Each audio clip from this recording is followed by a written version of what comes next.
U.S. deserter Bowe Bergdahl won't serve prison time for actions in Afghanistan.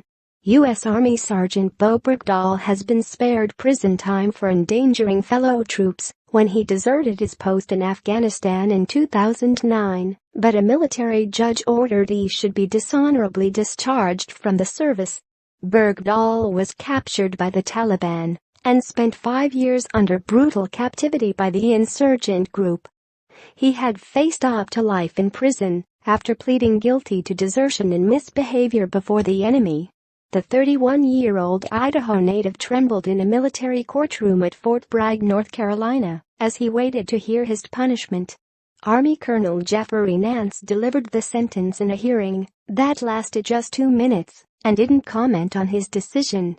He also recommended Bergdahl be demoted to private. Bergdahl and lawyers in the case had no immediate comment. Prosecutors had asked Nance to send Bergdahl to prison for 14 years for the hardships and injuries endured by service members who searched for the soldier after he left his combat outpost in Paktika province in June 2009 without permission. Defense lawyers had said Bergdahl, who experts testified has several mental health conditions, should not go to prison. Bergdahl's case made him a polarizing figure. He drew withering criticism from political leaders in Washington and fellow soldiers, both for the dangerous efforts to find him and the 2014 Taliban prisoner swap brokered by the Democratic Obama administration that secured his release.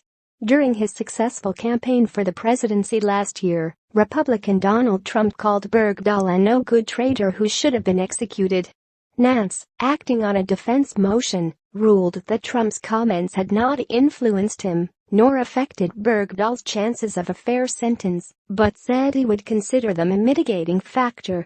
Defense attorneys argued at Bergdahl's sentencing hearing that he was a young, hard-working soldier who did not understand the full consequences of his actions when he deserted.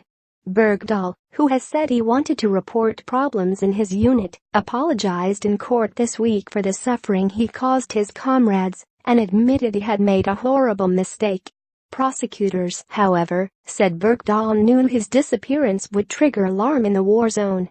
Prosecutors acknowledged that Bergdahl suffered during his years as a prisoner of the Taliban, but argued that did not diminish the pain of fellow service members who were injured during the futile hunt for him.